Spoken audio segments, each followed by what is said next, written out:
Welcome to the MFS Wellness Podcast, a hybrid structure encompassing health, fitness, self-improvement, and entertainment, where no topic is off limits and all opinions are graciously welcomed. Let's get on with the show! And now, here's the host of the show, Mike Sinopoli.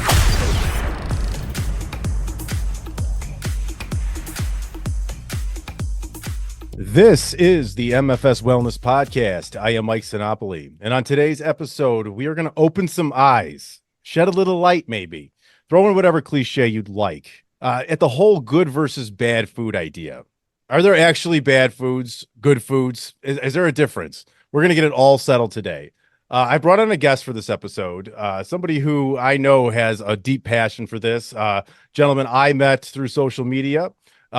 He's a NASM certified personal trainer, as well as a weight loss coach with a degree in kinesiology. His name is Nick Becht. Nick, how are you doing, man? I'm doing great, man. Thank you for having me. Did I say your name correctly? Becht, yes. Becht? You got Yes. the last name Okay. right. Because I mentioned you. It's a tricky one. It's a few letters, but it's a tricky way to say it. So, I said it on the last episode because I was kind of alluding to this one that we were going to do. And I was just like, Becht.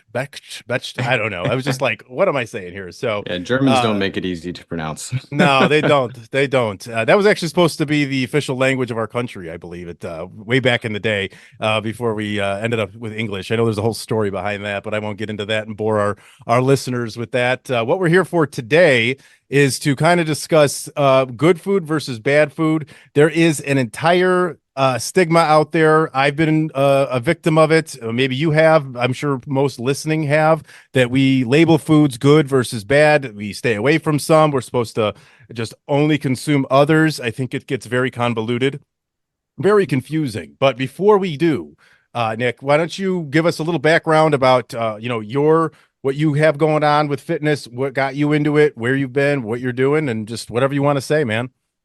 Yeah, man. So believe it or not, before getting into training, actually taking it way back, I was a pretty big boy growing up. I like to refer to it.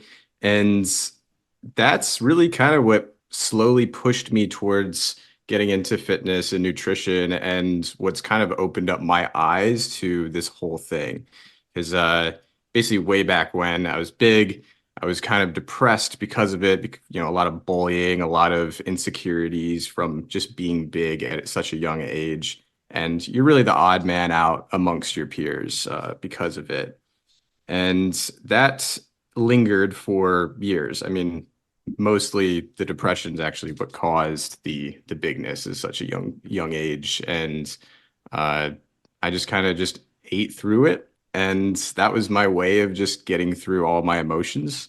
And eventually, a huge wake-up call in high school. My father actually ended up having a heart attack, luckily survived.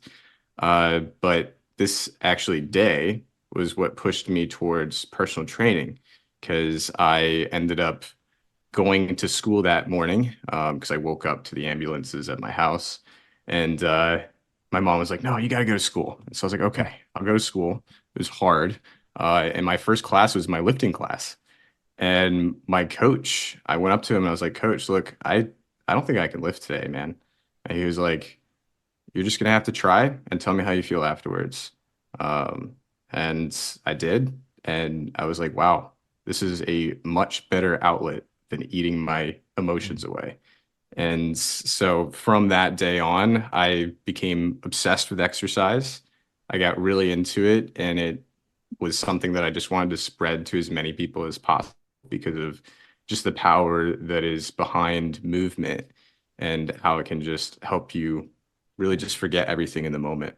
Yeah, I absolutely can, man. Well, I'm happy to hear, that your father survived that scary moment in your life, and that you found a way to take a negative thing and turn it into something positive for yourself and for others that you can kind of go ahead and pass that along to. And the last guest I had, Yoli, she was in a similar position where, she found fitness and found that outlet to something that was reverse of actually what you were doing, in a sense, where you were using food for comfort, maybe a little bit of binge eating of some sort.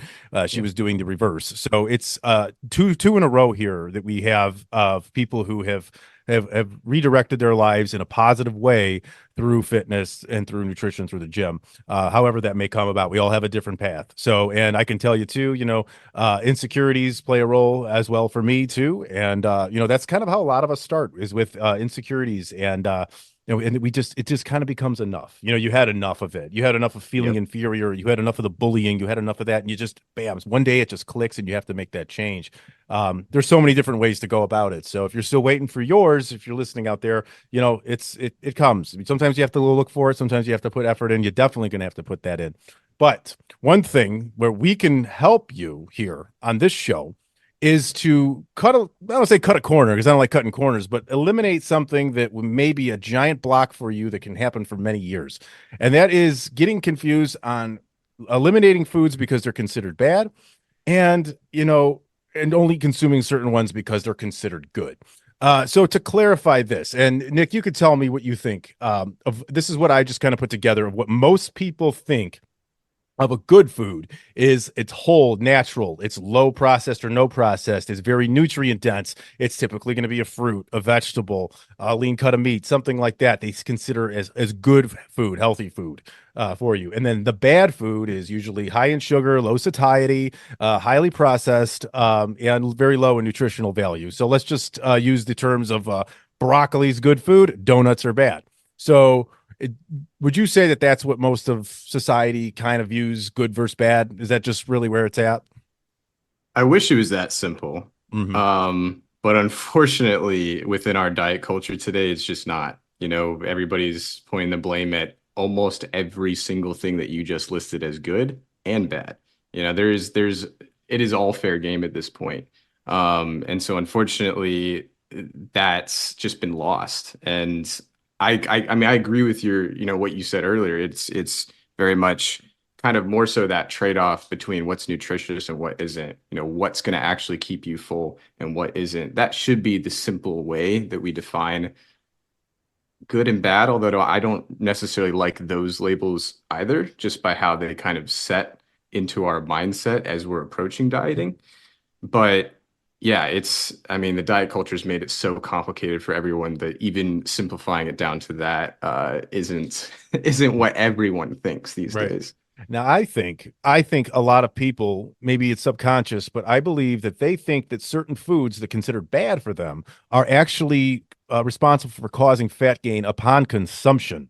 And I think, Absolutely. yeah, I think that's a thing. I think that that's a problem, because most of that type of food, we enjoy it, and once we label it bad, we feel bad when we eat it.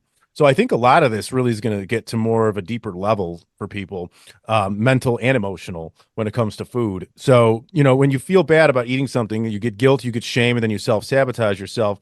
So I think that that's sort of where the bad food kind of goes. Like, that's just kind of how it's set.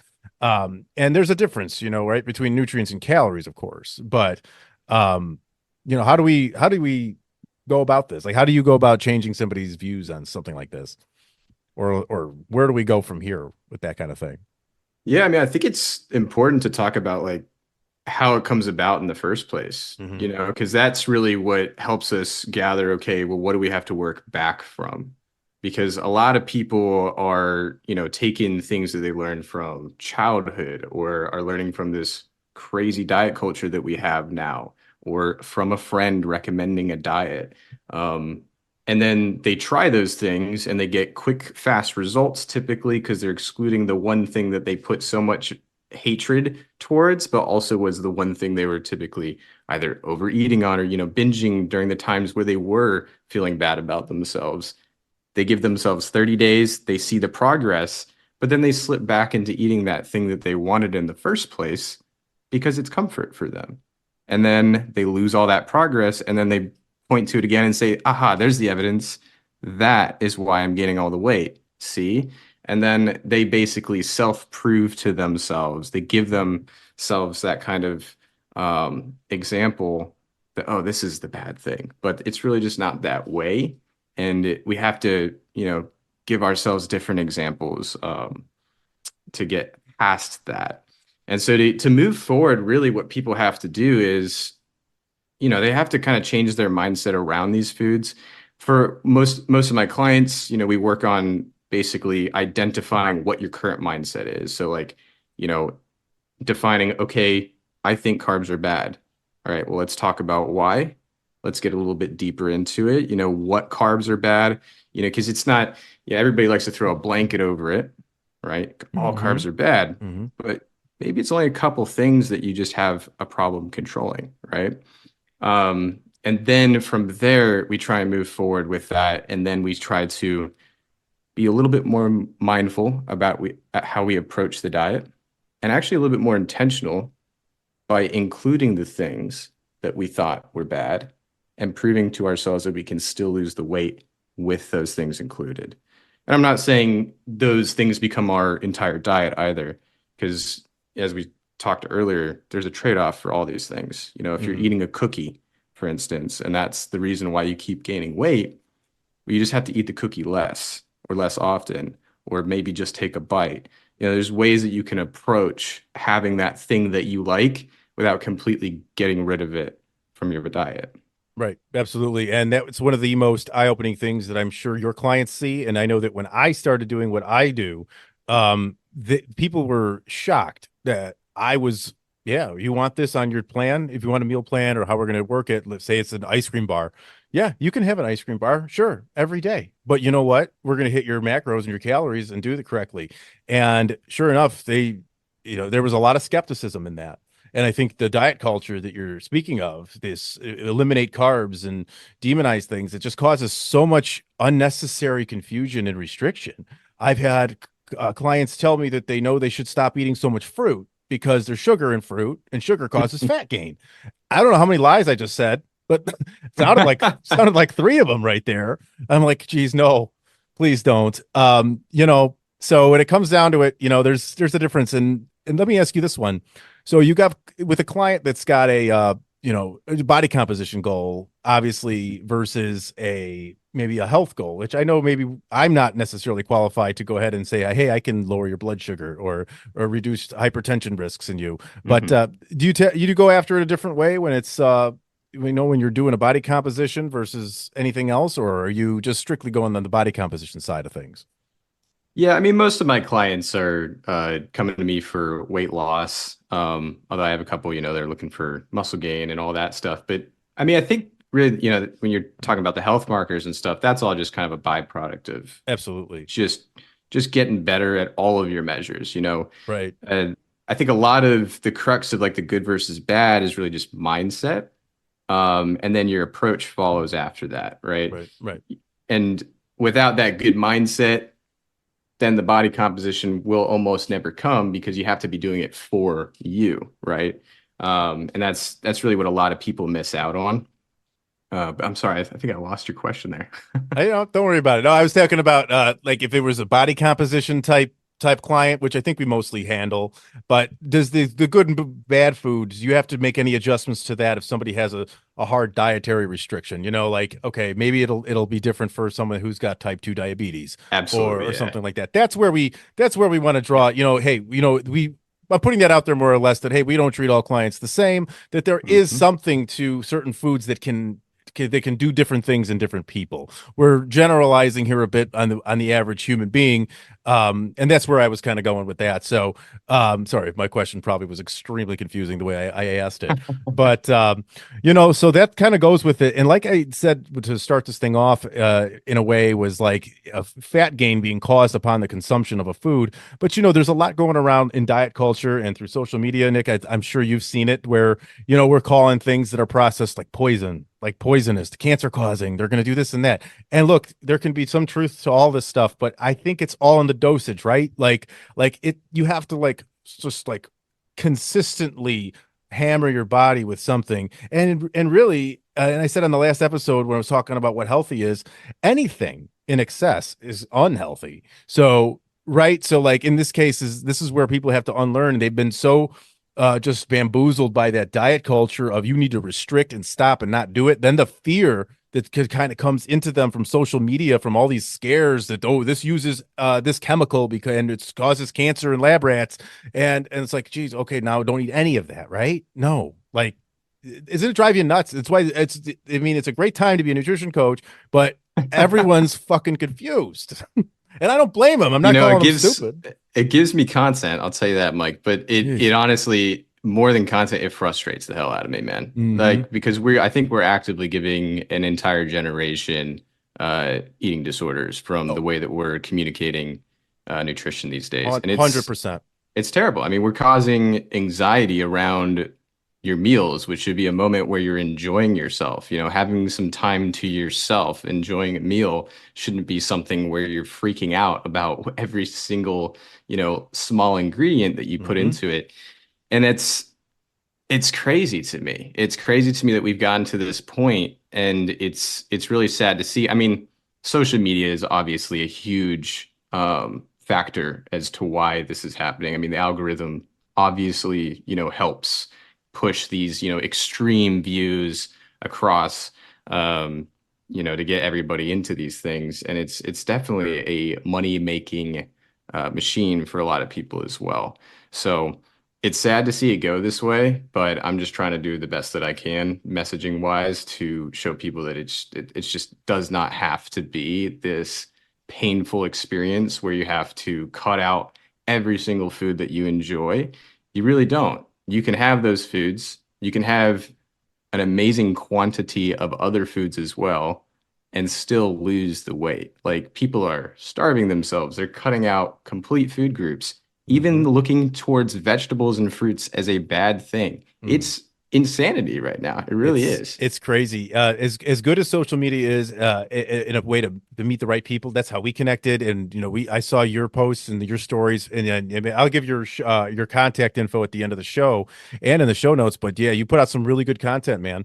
And I like what you're saying. And it's what we do is sort of a mediator between two big entities that screw over everybody, and that's the food corporations and the diet industry, because those are two very extremes right now, in my opinion, because the food corporations pumping out all kinds of low satiety stuff that we would consider, bad foods. It's just pushing that on people, and labeling it that. And then the diet culture is labeling it that way, telling you that we have what we have here, restrict this, carbs are bad. And, 2 decades ago, fat was bad.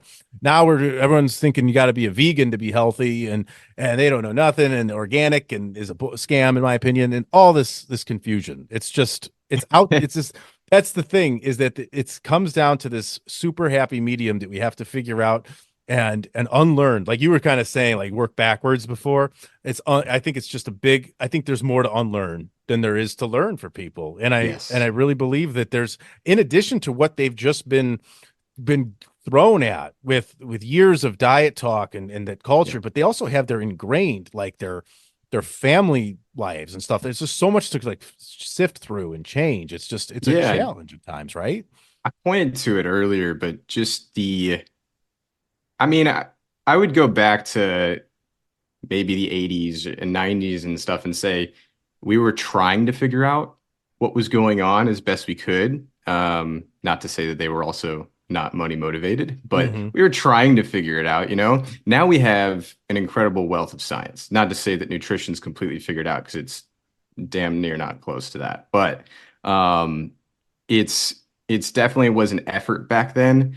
And now we have our generations upon generations. I mean, my parents are about 60 years old. My mom went through Atkins, she went through Weight Watchers. Um, she's asked me about keto and intermittent fasting. Of course, I've told her Mm-hmm. everything. And I even have clients who go through my training who've gone through all of those other things. And even with the education, there are still times where they will slip back into that mindset. You know, I'll catch a client saying, "Oh, well, I got this because it has less carbs," even though we've had times and times before where we've talked about the fact that the carbs aren't the issue. And so it's really almost like kind of like addiction and stuff. You got to take it one day at a time, sort of deal. Mm-hmm. And it just develops, and you have to prove to yourself over a long period of time, just like you proved to yourself earlier that the BS works, you have to prove to yourself that this more reliable and sustainable route works. Mm-hmm. And I think that people just really get caught up in it. And for the most part, in a more personal level, when you really look down to the person, it just comes down to like, a lot of people just overcomplicate it almost to hide themselves from having to change themselves because it's easier to stay complacent. It's Mhm. easier to stay comfortable, even though you might not be comfortable doing the things you're doing. It's a lot more uncomfortable to change. Right, And I'm right. not saying that, oh, it's your fault. It's more, it's just in your hands. Like you're able to control your path, right? And that should be more invigorating to you than it is, putting yourself down or me pointing Hmm. a finger at you. I'm telling you that it's all up to you, and that should be amazing, right? Because Hmm. now it's not down to, you know, whether it's your broken metabolism or the food that breaks your metabolism or XYZ. It's really down to just you making the right decisions over a long period of time and then becoming a happier person for it, becoming It's a healthier person for it. it's so true. And It's freeing. exactly. And what you had said, it sparked something that I've always been saying, and what a reason I took on this kind of lifestyle of overall being as healthy and fitness and all this other stuff is that this is in so many aspects of life, things aren't in your control. They're not up to you. Like when it comes to your work, to your relationships, your marriage, your kids, everyone's going to have an opinion in their ways, their agendas. But when it comes down to fitness, it is all you. You can hire a trainer, you can hire a coach, you can hire a nutritionist, a dietitian, you can do all that, and that's fine. But then they're going to help you. But it's up to you to do that. And that's just to me like, wow, this is up to me. This gives me that motivation. Some people, I think they really rely too much on others, and that scares them more than anything. And they want someone to do it for them, but that's just something that you can't do, which is why it's so rewarding to make the progress, not just physically, but like habitually, like we're talking here, by eliminating this fear of these bad foods. And if you look at what's out there, there's a lot of foods that are considered bad. And I think that, when you have a client, here's a question I want to ask you, because this is where I get a little Mhm. bit of, what do I do in this situation? So I'm going to get your expertise on this one, because even I will admit that sometimes I have a hard time with this. Okay. So typically, when somebody has a hard time controlling themselves around food, it's usually what we consider a bad food, something like a bag of M&Ms or a box of cereal or a thing of Oreos or some shit. But, you try to work with them and say, look, I know you like these foods. You go to them. It is their source of comfort, unfortunately, that they turn to when they're stressed. So, what do you do when you're like, all right, let's redo this. Let's figure out your meal plan. Let's figure out your macros and everything like that. Okay, I'm going to put 3 Oreos on your plan. You can have 3 Oreos a day. Yep. Okay, I've done this, and sometimes that leads them, because the Oreos are in the house, to lose control, spiral after a bad day at work, and I ate all the Oreos. So what do you do in that situation if you feel like a client comes to you, they're open with you, and they tell you, "Hey, I want these, I love these, but I can't control myself around them." Is that a bad food for them, or do they just need to fix what's going on inside? Yeah, a couple different approaches. Sometimes it really just comes down to what the stressor is. So some stressors are inevitable, like you said, work and all that stuff you just cannot avoid. And maybe that's the source of why they're binge eating. But there are some stressors in their life that they might be able to negate. And so if that's the case, then I just make it inevitable Hmm. for them, just like you said, putting it on their meal plan rather than just telling them to completely get rid of it. But if it's something that you can't get rid of, I personally just don't leave. I don't have it in the house. For me, I've got some daily stresses, and then I've also got my definite route to a cookie if I want to solve it. And Yep. so I simply do not buy cookies, man, because That's they'll be gone. it's And true. that's how I deal with it. And so out of sight, out of mind for the most part for people who can't get rid of that stress that's causing them to lead to that. Or it's just, it's the value that you're placing in it, right? Hmm. Because how you label it is really what's going to lead you to that thing. Like if you're thinking, okay, this is bad, well, then you're probably, when you're in a bad state of mind, when you're feeling not so great about yourself and feeling like maybe you just want to treat yourself badly, Hmm. you're going to go towards that bad food. I mean, it's a connection that we make a lot. And Hmm. so just me trying to kind of get rid of those labels is really my effort towards that. Because I've had a lot of trainers too, where they're like, well, I think it's good to have the good and the bad label because it, helps create that kind of spectrum. But for me, the spectrum is really, you know, less nutritious, so Hmm. eat less often, more nutritious, so eat more often. That's the spectrum. It Hmm. isn't get rid of it or eat it when you feel bad about yourself. It's really just, you can enjoy it a little bit here and there. And then all the other stuff that actually makes you feel healthier, Hmm. actually fills you up, gives you the nutrients that your body needs to survive and thrive, you eat that a lot more. Right. And you'll be way better off and you'll enjoy the moments a lot more having those foods that you were to prescribe as bad because you're not having them as often. Right. That's So, so true. And you got to take the emotion out of it a little bit. And really what people have to understand is what you want to do first is you want to change their go-to, the basis of their eating, not the holidays, not the weekends. I know the weekend's going to get addressed later, but like you need to change the day-to-day, the regulars. There's so much there for people that they can just make some tweaks and change some things. Like, oh, I'm going to stop going to get my Starbucks in the morning because it's bad for me. I said, well, maybe. I mean, look, if you have the funds to always go to Starbucks and you want to, let's find something that's on that menu that you might like that's not going to be as detrimental to your goal. And another thing that I was going to say too that I try to do with people that might have a little bit of a low, I don't know, whatever you call it, patience around food or control, I should say, around food is like, for instance, if they like Doritos, right? I would tell them, go, okay, get Doritos, but get the little bags. Don't get the big bag because if you mhm. open the big bag, it's open and the little bags stay closed. And believe it or not, it's so mentally driven that some people will actually that one little step, that not opening it, the little sleeve of Oreos, little packages, all that, buy those instead of the whole thing. That way, if it's open, you're more likely to go right in. And it's weird. It seems like it's nonsensical, but it's Oh true. no. Yeah. I mean, I had a client one time where she loved ice cream, so I gave her kind of like a Greek yogurt recipe to replace with instead. Hmm. She bought the yogurt containers in, the kind of bulk Yeah, containers. yeah. And she started gaining weight from that transition, but it was because she was generous Mm. sometimes when she was scooping in the Greek yogurt. And you know what? That's just human nature. Like sometimes we're just going to be more generous to ourselves based off of our emotions. Hmm. And so I then was like, all right, well, just buy the cups. Just buy the small cups instead. They're already, Mm. pre-dosed for you. You're good to go, or portioned for you. You're good to go. You don't have Hmm. to worry about being extra generous to yourself the next time. And then if you were to want to go grab another yogurt, like you said, it's that action of just opening up the other yogurt, letting yourself down. It's a lot easier to lift the spoon back into the container and put another scoop in than it is to go back into the refrigerator and grab another whole yogurt out, open that thing up, and commit to Exactly. that Make again. make make your laziness work for you, folks.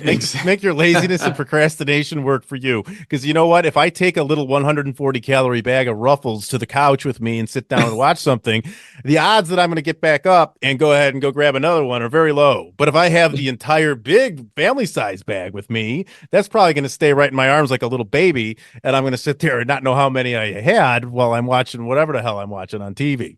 So that's another way to go about it. So you have to limit those things. So like one of the main meals I'd put together for somebody is this Dorito Loco Taco Bell themed taco bowl. When you put things in a bowl, you can really up the protein content. Add volume, put lettuce in there, more tomato, things like that. And that's all I would say. Just get the little bags, crush that shit up, put it right in the bowl, and that's it. You get a little taste of it, and that's all you really want sometimes.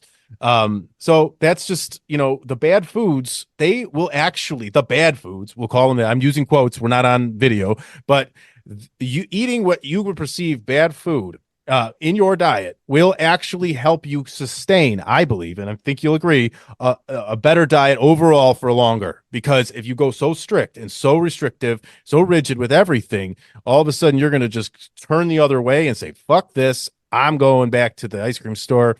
I'm going to go eat these Oreos. I'm going to do all this, screw all the other stuff. And then you're done. That's it. Absolutely. Hmm. And like I kind of just pointed at too, if it was as easy as just eating the good foods, my client would have never gained weight on her Greek yogurt addition. Right. Exactly. replacing it with the ice cream. You know, Yep. she changed out from ice cream to Greek yogurt, and then we saw weight gain. And that, that just that's just evidence to show you that Hmm. eating clean isn't the entire picture. There's Not at so all. much more that goes behind it, and your mindset is really what's going to keep you consistent. Hmm. That's the big factor that most people end up losing on. It's really, how do you, I heard this on a podcast the other day, so I'm totally stealing this, but how do you stay in the game longer is really what it comes down to. The people that you look up to, the people that are like, whoa, that person is amazing. How did they get there? They've been in the game longer. They just are doing the basics relentlessly over a long period of time. And guess what? They're probably also enjoying some of the foods that you see on social media that people tell you not to eat Hmm. because they don't actually make that big of a difference in the grand scheme of things. If you're good 80, 85% for 5 years, that's better than going 100% for 5 months. Yep. That's what's going to happen there. And that's really what it is. And keeping these bad foods that you're afraid to eat because of diet culture and because of all this nonsensical fear, I mean, that's the shit that's going to keep you going. Because I'll tell you this: when I get home, the last thing I want to sit down to is a plain piece of boiled chicken and some broccoli that's steamed with nothing on it. I don't want that. I don't like it. It's gross. I have to add some ranch on there or something like that. I prefer it that way. And it's been that, and that's what gets me is like it's so rigid that people are like, I can have ranch, I can have croutons. Are you sure? I'm like, yes, I'm very sure. I do it, and I've done it with others for others, and Oh, yeah. you know how that goes. I So blow people's minds when they see yeah. me eating a piece of pizza or, every single morning I have cheese on top of my eggs and potatoes because it's the only way I can eat my eggs and potatoes. Hmm. It's I like a quarter cup of cheese makes no big difference to my life, but Yep. some people's minds explode when they hear that Yes, because they think, well, exactly. cheese is bad, isn't it? It's so fattening. It's what gets my breakfast down. It's not that bad in small doses, folks. And I'll tell you Yep. what blows people's minds for me. I eat a big bowl of pasta before bed almost all the time. Boom. That gets two myths busted. One, that carbs are bad, and that eating after a certain time is bad. That's another one. We won't get into all that because we can go on meal timing bullshit. Your body does not know what day it is, what time it is, what's going on here. I don't It know. knows it needs to sleep. It knows it needs to be awake. That's really it. So kind of going forward with this good food versus bad food. So what do you think, like, what eating disorders do you think are, I mean, what do you think is going to be the worst that comes of this labeling this? I mean, I went through the whole list of eating disorders. I don't know what we're going to have. I think it's more of that. I can't remember the exact term for it, but I think it's going to be that whole like, Orthorexia? I think that might have been it. I can't Yeah. recall. It was one of those where people are just going to be too meticulous and like worried Hmm. about what they're That's eating. it. Not so much bulimia or anorexia or any of that. That's, I think, stems from a different place. But there's this just food obsession that you can't eat this and can't have that. There's just so much. I just think it's going to make people so just basically a form of anxiety around food to where it's maybe just different for everybody. It's not even a label.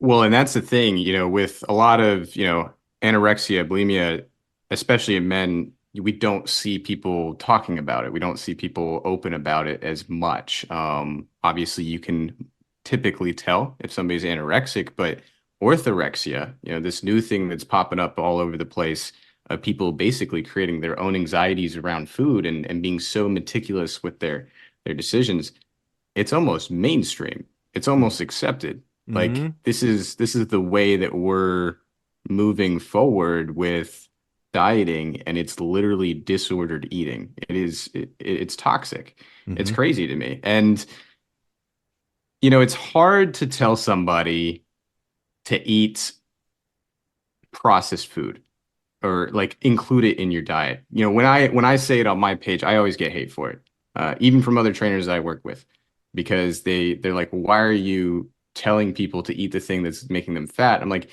because it's not, right? Maybe it Exactly. is the thing that is they're overeating, but it's not inevitably going to make them fat. Like sugar is not going to kill you Right. unless you're obviously overeating it. Mm-hmm. Just like water's not going to kill you unless you overdrink it, right? Everything has a level to it that you just can't overconsume. But for the most part, a lot of the things that people worry about, I mean, I'll just point out like artificial sweeteners for one. That's actually something that helps people lose weight. Hmm. Yet the media is going crazy about it right now because there's one study that showed that it was linked to cancer. Yet the amount that you need to get to there Hmm. isn't, no human can consume that in a normal day, Yeah. nor in like, I mean, I hopefully not in like a whole month. Right. It's very difficult to get to that level of, as you said earlier, dose makes the poison. It really is. So Yeah. we gotta keep that mindset around most things because it's just getting out of hand and it's not gonna help you get further along in your journey of self-discovery if you're just making it a simplified but almost complicated version of Yeah. nutrition. Well, I think the problem is too is that we don't want, I mean, people don't want a complicated thing, and tracking and watching and moderating can be more complicated than just cutting it out. So that's why the diets that take off are the ones that completely cut out a macronutrient. They cut out fat in the 80s and 90s. Then they cut out the carbs. Now, what are they going to do next? They toe the line of cutting out protein a bit with the veganism. And the FDA only has, the FDA only has about 56 grams of protein recommended on their site Yeah. for human consumption, which is probably fine for sustaining life, but boys, is not most beneficial for you. So my point is that like if the diet feels like it's too restrictive, it cuts things off, and it's a miserable, rigid bunch of shit. It is a miserable. That's what it is. That's exactly what it is. If it feels like Mhm. that, that's what it will be. That's how you will feel. And the thing is, you go on to these diets to feel better and be better. If you're not feeling better and doing better on it, what good is it? It's the problem is what one client said to me once was that, oh, I have to go back on Weight Watchers because I always lose weight when I'm on it. Okay, that's not a good diet because When you're I, off it, what when happens? you don't go on and off, yeah, exactly. It's because when you go off of it, then you gain it all back, and then Yep. these people aren't even necessarily realizing that what they're doing is destroying their body composition, losing their skeletal muscle mass while dropping fat, and then going on the yo-yo back up, only gaining fat, and then trying again. But they're really just hurting their overall body composition, and it's a shame to Yep. see it. It really is. Meticulously tracking those points, yet eating only 900 calories a day. Oh Crazy. God, it's miserable, absolutely miserable, like starvation diets and hunger and all that. And for me, I have told clients, I don't know if you have any like structure for the eating for them. I don't really do that for them. I make them do their own, however you want Hmm. to eat. I don't believe in meal timing, and I don't believe your diet should have a name. I believe your diet is yours. Your diet is the name of you. That's what it is. You don't go on, it's not, you don't shop for a diet. Oh, I'll try that. I'll try that. It's like a round peg in a Well, square hole. yeah, I mean, let's think about it. What makes up a diet too? Because I mean, we're in America, so this is a melting pot of culture and Right. diversity, and we have Mhm. to take into consideration that when you're telling somebody to cut something out of their diet, well, maybe that is part of their culture. Maybe that is a part of their happiness where they spend time with their family and they have that meal. And that's alone very important because again, we were talking about mindset being one of, the most important things. Your mental health Yeah. is another factor in health, right? And so if we're taking away all the happy moments from people and making them terrified of enjoying those moments with those foods, what are we doing? Yeah. There's so much more to health than just what you put in your body, and how you move or how much you move. It's also the enjoyment of just living a life with people and experiencing those times with people. And food oftentimes is a big part of that. Yeah, it most certainly is. And I recently, several times I've had clients tell me, well, our family, we do Taco Tuesdays, or we do this or whatever. My first client I've ever had, she's, was had pizza every Friday with her family, and she's still doing it to this day. It looks great. And then, with the tacos, I said, look, tacos are an easy one to do. If you just, all you have to do maybe is portion yours a certain way and just put it out and have dinner with your family like you normally would on a day. And if you didn't want to portion that day, don't. But learn it, know what it is, eyeball it, use your scale once, and see what you can do. It's a tough way to go about it, but it can be done. I think people realizing that they can have foods that they thought they couldn't, I think it blows their mind, and I think they doubt us at times too. And I think that's what you're seeing from those other trainers that might come at you a little bit and tell you, hey, what are you having these people eat this processed shit for? I mean, hey, it's not the problem. You need to understand that you're too rigid, you're too particular. So, Yes. I guess, one other thing I wanted to touch here before we close it up. So let's concise it right now, because we've been talking about a lot, and I know you and me could probably sit here for probably another 3 hours talking about this, but what is the ultimate way for anyone listening right now that's like maybe never heard this before, never thought that they can go ahead and just, hey, I can eat the foods I like. What is the most maybe top three? You don't have to list them in order or anything like that, but needs to be unlearned mostly? Do you think for these people? Like, what is the top few things to unlearn first and foremost, just to get started in this process? If you are currently fearing foods that you love, what do you say? What do you think? Yep. Well, first, I would tell everyone that you do not have to starve yourself to lose weight. That's a big factor in all of this is, when we think about eating clean, we think about lower calories. You don't have to be down to 1,200 calories a day to lose weight. And so including some of these higher calorie, quote unquote, bad foods isn't going to destroy your progress as long as it fits in with your overall calories, which are probably somewhere around, maybe as low as 1,600, between 2,200, whatever it is. I'm not going to give a guess too much, but you're up there. We're not 900 to 1,200 calories a day to lose weight. That's just way too low. And then I would say just get rid of the good and the bad labels, because they're just not servicing you.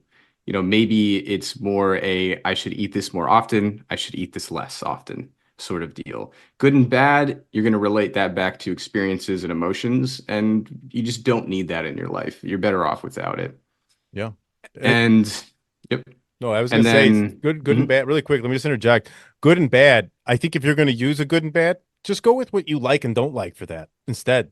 Like, hey, I don't like this, I don't like that. Let's find what you do like. Make sure everything you have, you like something. You like it, and find vegetables you like, find fruits you like, find some processed stuff you like, just make the good and bad not what society says is good and bad, not what the labels say is good and bad, but what you think is good and bad. Like, as far as your preference goes. Okay. And then you moderate all that into something that's sustainable for the calorie counts that you're given there based on the person and the macro counts, and you fit it in and you figure it out. And that's how it kind of goes. I think that's really where the eye opening needs to be. So sorry, I kind of cut you off there, but you can continue. Oh, you're good. No, and then my last one would be, progress isn't linear, which also indicates that life isn't linear. Like, you're not going to be living the same days over and over and over again. There's going to be events where you have to or should enjoy yourself.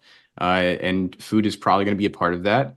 And you shouldn't always feel like you have to restrict yourself by the food or the portion size. I'm going to say it, and it's probably an unpopular opinion, but you shouldn't control your portions all the time. Right. There should be times where you just enjoy yourself, and that might be a very small tick up on the scale for maybe a week, and then you get back into everything and you're fine. You get That's back right. into everything the next day, by the way, not after the week. The next day. Don't go don't let one day spiral into a bad day. Don't let the scale dictate your mood. And I kind of said a thing I think on here before, but I've also said it many times. But what I try to do, people are usually familiar with the 80-20 rule, but for me, I'm sort of an 80-15-5. So 80% of the time I'm on my shit. I'm maybe weighing some stuff. I'm liking what I'm eating. I'm enjoying my food, but I'm pretty much regulated. I know what my body wants. I'm enjoying what I'm eating. It's making me feel good. I'm working out. Results are there. Then there's 15, where I've got food in the house. I kind of know what's what, but I'm not weighing nothing. I'm not tracking anything.